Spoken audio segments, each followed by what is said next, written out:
जागल बजूस तारा सैया में सुना फिर तने धारा जिद नहीं कर करे बाउर होले मरद के जतिया राजा। ऐसा क्यों बोल रही है? हमके बुझाओ तारा पकड़े के भतिया राजा, ओ जमाना तारा सारे रतिया राजा। हमके बुझाओ तारा पकड़े के भतिया राजा, ओ जमाना तारा सारे रतिया राजा।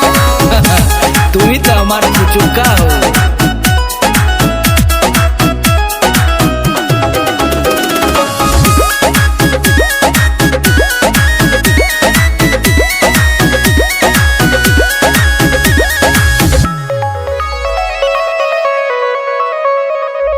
जब से लैला गमनावा हो, नसला रोज बदनावा हो।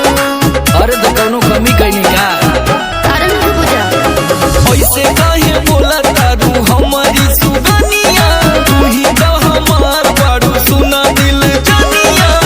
एक न सुनेला अपन करेला बाबू मानेला ना में हरी के बतिया राजा। ऐसा नहीं बोलते हैं यार। हमके बुझाओ तारा पकड़े के भतिया राजा, ओ जमाना तारा सारे रतिया राजा। हमके बुझाओ तारा पकड़े के भतिया राजा, ओ जमाना तारा सारे रतिया राजा। अरे फिलिंगिया मरबू का हो।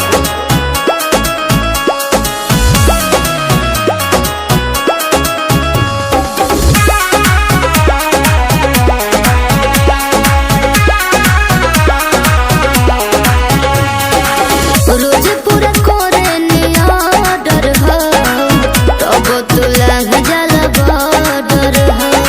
अरे तो टोपिया मैंने चलाई ना। अच्छा चंदन समर के कमर के बचस का बड़ू रसगुल्ला लगाई दे दुलस का। फिल्म रहेला माथा महला रोज धोइले रहे तोहे छटपटिया राजा। ऐसा कौन करता है यार? हमके बुझाओ तारा पकड़े के भतिया राजा, ओ जमाना तारा सारे रतिया राजा। हमके बुझाओ तारा पकड़े के भतिया राजा, ओ जमाना तारा सारे रतिया राजा। अरे तो तू ही न ककरी मतीन कमर ले ले हो।